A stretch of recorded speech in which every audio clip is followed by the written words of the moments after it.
சத்தியம் 2020 செய்திகளுக்காக நான் உங்கள் சூரியபிரபா. இன்றைய 2020 செய்திகளை நாம் காண இருப்பது: குடியரசு துணைத் தலைவர் தேர்தலில் ஜஸ்வந்த் சிங்கிற்கு அதிமுக ஆதரவு, ஜெயலலிதா அறிவிப்பு. கலைக்கப்பட்டது ஹசாரே குழு, அரவிந்த் கெஜ்ரிவால் உள்ளிட்டோர் அதிர்ச்சி. செவ்வாய் கிரகத்தில் வெற்றிகரமாக இறங்கியது ரோவர் விண்கலம், மகிழ்ச்சி வெள்ளத்தில் மிதக்கிறார்கள் நாசா விஞ்ஞானிகள். நரேந்திர மோடியை எதிர்த்து புதிய கட்சியை தொடங்கினார் குஜராத் மாநில முன்னாள் முதலமைச்சர் கேசுபாய் பட்டேல். புதிய கட்சிக்கு குஜராத் பரிவர்த்தன் கட்சி என்று பெயரிடப்பட்டுள்ளதாக அறிவிப்பு. தமிழகத்தில் உள்ள பஞ்சாலைகள் மற்றும் நூற்பாலைகளில் சுமங்கலி திட்டம் என்ற பெயரில் தென் மாவட்ட இளம் பெண்கள் பாதிப்பு. காவிரி ஆணையத்தை கூட்டக் கோரி தமிழக அரசு தொடர்ந்த வழக்கு உச்சநீதிமன்றத்தில் 17ஆம் தேதி விசாரணை.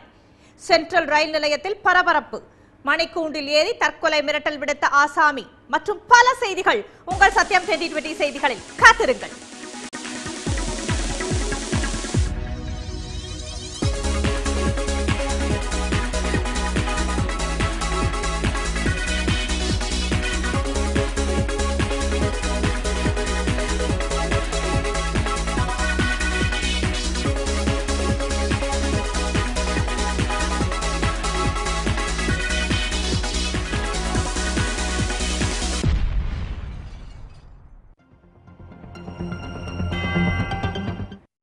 குடியரசுத் தலைவர் தேர்தலில் தேசிய ஜனநாயக கூட்டணி வேட்பாளர் ஜஸ்வந்துக்கு அதிமுக ஆதரவு தெரிவித்துள்ளது. குடியரசு துணைத் தலைவர் தேர்தல் நாளை நடைபெற உள்ளது. இந்த தேர்தலில் ஐக்கிய முற்போக்கு கூட்டணி சார்பில் தற்போதைய குடியரசு துணைத் தலைவர் ஹமீத் அன்சாரி போட்டியிடுகிறார். குடியரசுத் தலைவர் தேர்தலில் தேசிய ஜனநாயக கூட்டணி வேட்பாளர் ஜஸ்வந்த் சிங் போட்டியிடுகிறார். இருவரும் பல்வேறு அரசியல் கட்சிகளிடம் தங்களுக்கு ஆதரவு திரட்டி வருகிறார்கள். இதன் ஒரு பகுதியாக ஜஸ்வந்த் சிங் இன்று சென்னை வருகை தந்தார். அதிமுக தலைவரும் தமிழக முதல்வருமான ஜெயலலிதாவை அவர் சந்தித்தார். போயஸ் தோட்டத்தில் நடைபெற்ற இந்த சந்திப்புக்கு பிறகு செய்தியாளர்களை சந்தித்த ஜெயலலிதா ஜஸ்வந்த் சிங்கிற்கு அதிமுகவின் ஆதரவை தெரிவித்தார். சந்திப்புக்கு பின்னர் செய்தியாளர்களை சந்தித்த ஜஸ்வந்த் சிங் ஆதரவு அளித்தமைக்கு ஜெயலலிதாவுக்கு தன்னுடைய நன்றியை தெரிவித்துக் கொண்டார். சென்னை சென்ட்ரல் ரயில் நிலையத்தில் உள்ள மணிக்கூண்டில் கம்பி மீது ஏறி தற்கொலை செய்வதாக மிரட்டல் விடுத்த நபரை மீட்க போலீசாரும் தீயணைப்பு துறையினரும் போராடி பிறகு பத்திரமாக அவனை மீட்டனர். பொதுமக்கள் அதிக அளவில் கூடும் சென்னை சென்ட்ரல் ரயில் நிலையத்தில் உள்ள மணிக்கூண்டு கம்பி மீது மர்ம வாலிபர் ஒருவர் ஏறி தற்கொலை செய்வதாக மிரட்டினார். மதியம் 2 மணிக்கு ஏறி அவர் இறங்காமல் தொடர்ந்து நின்று கொண்டிருந்தார். அவரிடம் போலீசார் பேச்சுவார்த்தை நடத்தியும் எந்த பலனும் ஏற்படவில்லை. இதனால் பல்வேறு யுக்திகளை கையாண்டு அவரை மீட்க முயற்சிகளை எடுத்த தீயணைப்பு துறையினர் கடைசியில் கிரேன் மூலம் அந்த நபரை மீட்டனர். இந்த காட்சியை பார்க்க ஏராளமான பொதுமக்கள் கூடினர். இதனால் அப்பகுதியில் போக்குவரத்து பாதிக்கப்பட்டது.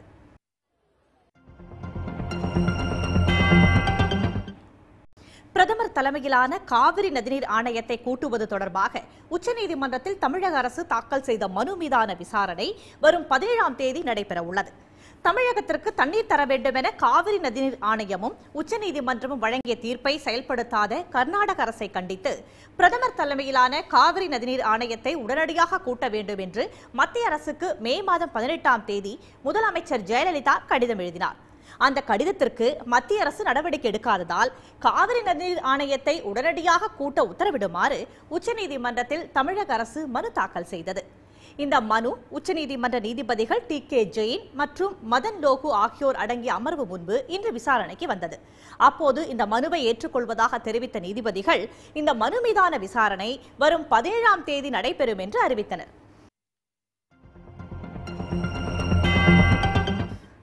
வலுவான லோக்பால் மசோதா தொடர்பாக போராடி வந்த அண்ணா ஹசாரே குழு கலைக்கப்பட்டது. ஹசாரே இந்த அறிவிப்பை வெளியிட்டுள்ளார். வலுவான லோக்பால் மசோதாவை நிறைவேற்ற கோரி டெல்லி ஜந்தர் மந்தரில் 10 நாட்கள் உண்ணாவிரதம் இருந்த அரவிந்த் கெஜ்ரிவால் உள்ளிட்ட ஹசாரே குழுவினர் தங்கள் உண்ணாவிரதத்தை கடந்த 3ஆம் தேதி முடித்துக் கொண்டனர். நாடாளுமன்றத்தில் புதிய சீர்திருத்தத்தை கொண்டு வரும் வகையில் புதிய அரசியல் கட்சி தொடங்கப்படும் என்று கெஜ்ரிவால் அறிவித்தார். தான் கட்சி எதுவும் தொடங்கப் போவதில்லை என்றும் தனது குழுவினர் கட்சி தொடங்கினால் வெளியிலிருந்து ஆதரவு தெரிவிப்பேன் என்றும் ஹசாரே தெரிவித்திருந்தார். இந்நிலையில் இன்று தனது குழு கலைக்கப்பட்டதாக ஹசாரே அறிவித்துள்ளார்.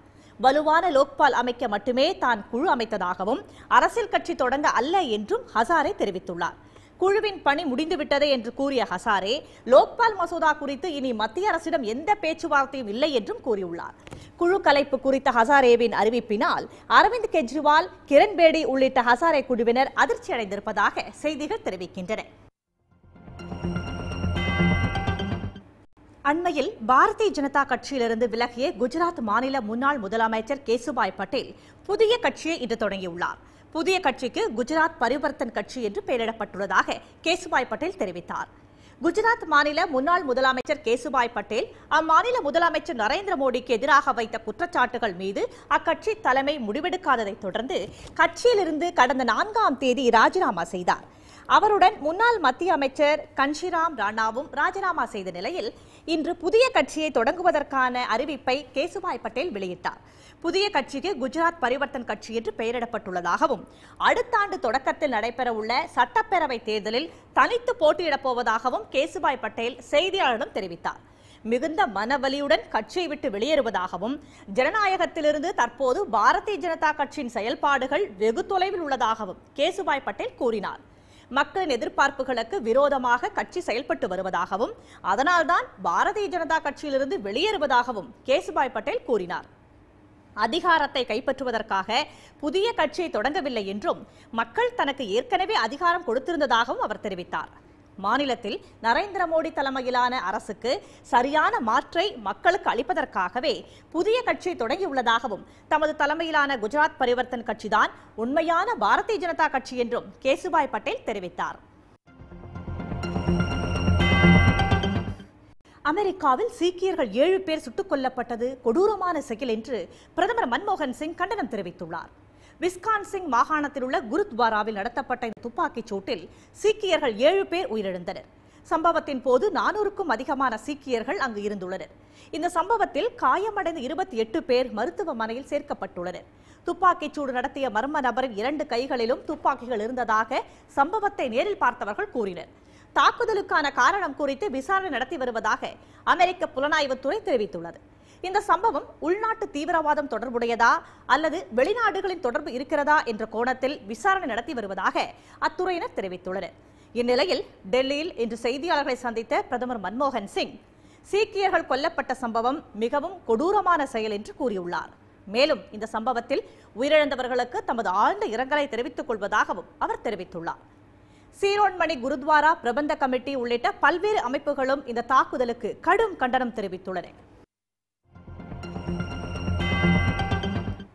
சேலம் கரூர் இடையே புதிதாக அமைக்கப்பட்டுள்ள அகல ரயில் பாதையில் இம்மாத இறுதிக்குள் சரக்கு ரயில் போக்குவரத்து தொடங்க உள்ளது. சேலத்தில் ரயில் பயணிகளிடம் பாதுகாப்பை ஏற்படுத்துவது தொடர்பான விழிப்புணர்வு நிகழ்ச்சி நடைபெற்றது. இதில் கலந்து கொண்ட சேலம் மாநகர காவல் ஆணையர் KS மகாலி பயணிகளுக்கு விழிப்புணர்வு துண்டு பிரசுரங்களை வழங்கினார். இதனைத் தொடர்ந்து செய்தியாளர்களிடம் பேசிய சேலம் ரயில்வே கோட்ட மேலாளர் சுஜாதா ஜெயராஜ் சேலம் கரூர் இடையிலான அகல ரயில் பாதை பணிகள் முற்றிலும் நிறைவடைந்து விட்டதாக கூறினார். ரயில் விபத்துகளை தடுப்பதற்கு தேவையான நடவடிக்கைகள் மேற்கொள்ளப்பட்டுள்ளதாக கூறிய சுஜாதா ஜெயராஜ் ரயிலில் மண்ணெண்ணெய் எடுத்துச் சென்ற 13 பேரை சேலம் கோட்ட காவல்துறையினர் கைது செய்துள்ளதாகவும் தெரிவித்தார். விமான பணிப்பெண் தற்கொலை செய்து கொண்ட வழக்கில் தொடர்புடையதாக குற்றம் சாட்டப்பட்டுள்ள ஹரியானாவைச் சேர்ந்த அமைச்சர் கோபால் கந்தா ராஜினாமா செய்துள்ளார். ஹரியானா மாநிலத்தைச் சேர்ந்த அமைச்சர் கோபால் சந்தாவுக்கு சொந்தமான விமான நிறுவனத்தில் பணியாற்றி வந்த விமான பணிப்பெண் கீர்த்திகா சர்மா நேற்று முன்தினம் தற்கொலை செய்து கொண்டார். அவர் விட்டுச் சென்ற கடிதத்தில் தம்முடைய மரணத்திற்கு காரணம் அமைச்சர் கோபால் கந்தா அளித்த மன உளைச்சலை என்று குறிப்பிட்டுள்ளார். இந்நிலையில் அமைச்சர் பதவியிலிருந்து கோபால் கந்தா ராஜினாமா செய்ய அம்மாநில எதிர்க்கட்சிகள் வலியுறுத்திய நிலையில் நேற்று தமது ராஜினாமா கடிதத்தை அவர் முதலமைச்சர் பூபேந்தர் சிங் ஹோடாவிடம் அளித்தார். பின்னர் செய்தியாளர்களிடம் பேசிய கோபால் கந்தா தற்போது தாம் அமைச்சர் இல்லை என்றும் தம் மீதான குற்றச்சாட்டு தொடர்பான உண்மை நிலை விசாரணைக்கு பின்னர்தான் தெரியவரும் என்றும் தெரிவித்தார். இதனிடையே பஞ்சாப் மாநில முன்னாள் துணை முதலமைச்சர் சந்தர் மோகனிடம் இருந்து விவாகரத்து பெற்று தனியாக வாழ்ந்து வந்த அனுராதா பாலி அவரது இல்லத்தில் மர்மமான முறையில் இறந்து கிடந்தது அங்கு பரபரப்பை ஏற்படுத்தியுள்ளது. அனுராதா பாலி இறந்து 3 நாட்களுக்கு மேல் இருக்கலாம் என்றும் அவரது உடல் மிகவும் அழுகிய நிலையில் இருந்ததாகவும் மொஹாலி துணை கண்காணிப்பாளர் DS மான் தெரிவித்தார். உத்தரகாண்டில் வெள்ளத்தில் பாதிக்கப்பட்ட மக்களுக்கு தேவையான நிவாரண உதவிகள் உடனடியாக வழங்கப்படும் என்று அம்மாநில முதலமைச்சர் விஜய் பகுகுணா தெரிவித்துள்ளார். உத்தரகாண்டில் பெய்த கனமழையால் அங்குள்ள ஆறுகளில் வெள்ளப்பெருக்கு ஏற்பட்டது. குடியிருப்பு பகுதிகளுக்குள் வெள்ளநீர் புகுந்ததால் ஆயிரக்கணக்கானோர் வீடுகளை இழந்துள்ளனர். இதுவரை சுமார் 34 பேர் உயிரிழந்துள்ளனர். இந்நிலையில் வெள்ளத்தினால் பாதிக்கப்பட்ட பகுதிகளை முதலமைச்சர் விஜய் பகுகுணா ஹெலிகாப்டர் மூலம் பார்வையிட்டார். பின்னர் செய்தியாளர்களை சந்தித்த அவர் 1500க்கும் மேற்பட்டோர் அரசு முகாம்களில் தங்க வைக்கப்பட்டிருப்பதாகவும் வெள்ளத்தினால் பாதிக்கப்பட்ட அனைவருக்கும் தேவையான உதவிகள் உடனடியாக வழங்கப்படும் என்றும் தெரிவித்தார். வெள்ளப் பகுதிகளில் தேசிய பேரிடர் மீட்புக் குழுவினர் தொடர்ந்து மீட்பு நடவடிக்கையில் ஈடுபடுத்தப்பட்டுள்ளதாக கூறிய முதலமைச்சர் விஜய் பகுகுணா, பாதிக்கப்பட்ட மக்களுக்கு முதற்கட்டமாக 20 கோடி ரூபாய் இடைக்கால நிதியாக அளிக்கப்பட்டுள்ளது என்றும் தெரிவித்தார்.